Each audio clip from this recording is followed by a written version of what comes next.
Hello everyone. So in today's video we will learn about one of the most important phase of Indian nationalism, the Gandhian era. Before Gandhi also efforts were made to surely free our country from foreign rule. For example, the Sepoy Mutiny is a supreme example in this direction. But due to our own weaknesses and choosing violence as the mean for Swaraj failed us many times.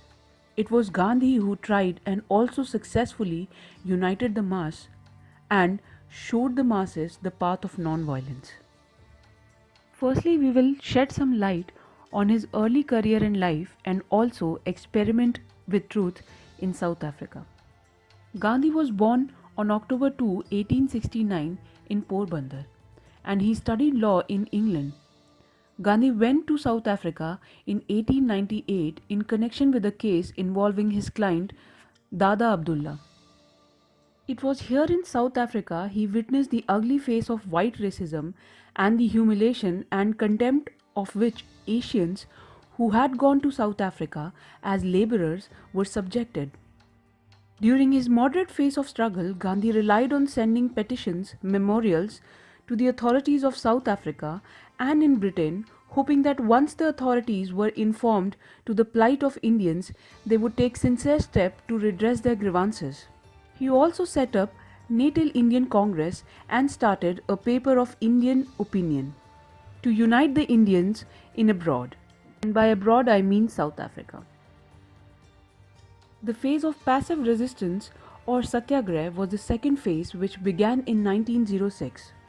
This phase was characterized by passive resistance or civil disobedience which Gandhi named satyagraha. The first satyagraha was against registration certificate in 1906 within South Africa. Here, the Indians under Gandhi's leadership decided not to submit to this discriminatory measure where Indians in South Africa had to carry at all times certificate of registration with their fingerprints on it. Gandhi formed a passive resistance association to conduct the campaigns of defying the law and suffering all the penalties resulting from such a defiance. Thus was born Satyagraha or devotion to truth, the technique of resistance adversaries without violence.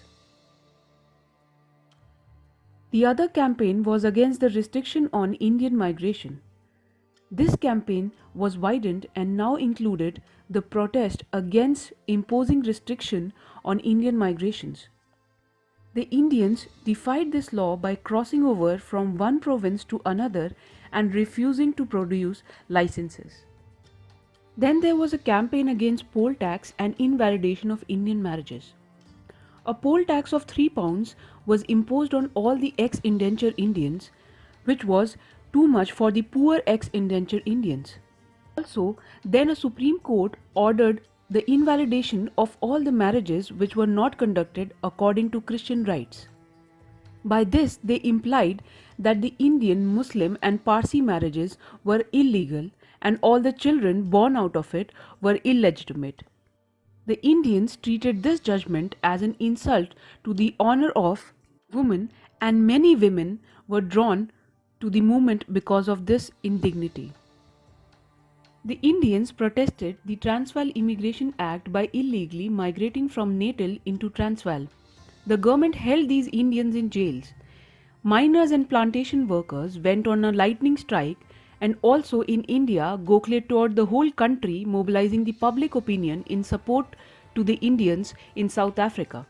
Eventually, through a series of negotiations involving Gandhi, Lord Hardinge, C.F. Andrews and General Smuts, an agreement was reached by which the government of South Africa conceded the major Indian demands relating to the poll tax, the registration certificates and the marriages, which was solemnized according to Indian rites. Gandhi realized that the masses had an immense capacity in South Africa and he was able to unite Indians belonging to different religions and classes and men and women. He realized that the leaders take decisions unpopular with the supporters, also was able to evolve his own style of leadership and new techniques of struggles. Gandhi returned to India in January 1915, and in the next 1 year, Gandhi restrained himself from national politics, and he also took a tour to see the condition of the masses. G.K. Gokhale was the political guru of Gandhi. During 1917 and 1918, Gandhi was involved in three struggles in Champaran, Ahmedabad, and Kheda before he launched the Rowlatt Satyagraha. In Champaran Satyagraha 1917, which is also known as the first civil disobedience, Gandhi was requested by Rajkumar Shukla, a local man, to look into the problems of the farmers in context of indigo planters in Champaran, Bihar. Here, the European planters had been forcing the peasants to grow indigo on 3 parts out of 20 of the total land. This was also known as the Teen Katya system. This practice was done by the Europeans to maximize their profits before the farmers could shift to other crops. Gandhi defied the orders of leaving Champaran as ordered by the authorities, and this passive resistance was a novel method at that time. Gandhi was also joined by other leaders like Rajendra Prasad, Mahadev Desai, Narhari Parekh, and the others. The authorities retreated and permitted Gandhi to make an inquiry.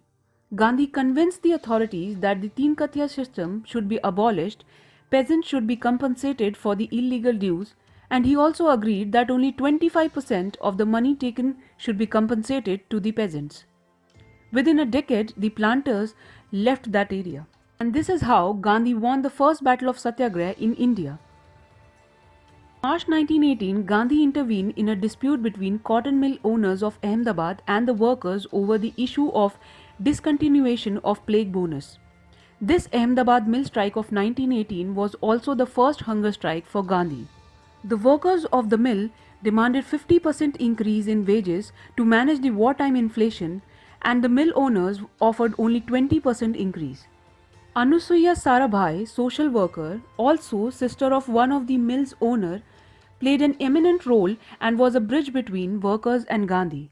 She went to Gandhi, who was respected by the mill owners and the workers, and asked him to intervene and help resolve the impasse between the workers and the employers.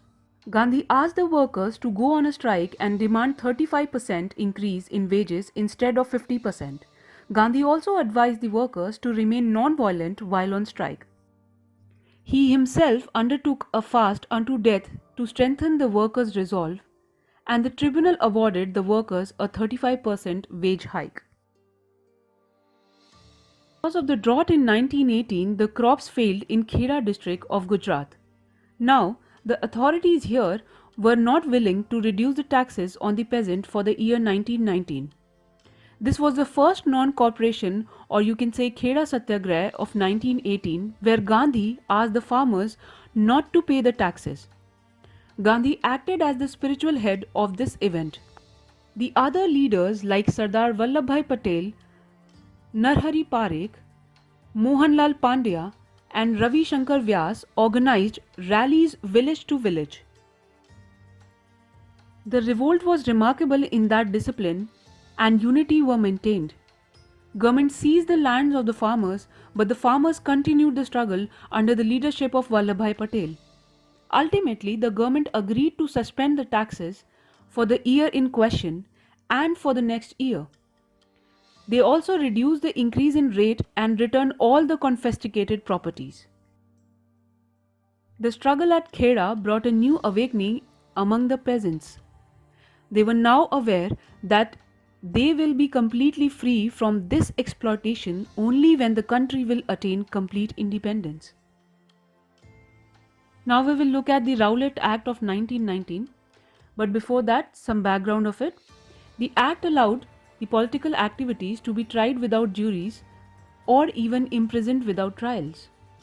Now, this Act also allowed the authorities to arrest the Indians on mere suspicion of treason. Gandhi's stand on Rowlatt Act, or as we know Black Act, was very strong. Gandhi felt betrayed by the British with their so-called reforms like Montfort Reforms and Rowlatt Act, despite their contribution in World War I, for which the Indians were promised self-rule. Gandhi called for a mass protest at all India level. Gandhi also organized a Satyagraha Sabha and roped in younger members of Home Rule League due to ruthless repression. The forms of protest, including observance of a nationwide hartal or strike, civil disobedience against specific laws, and courting arrest and imprisonment.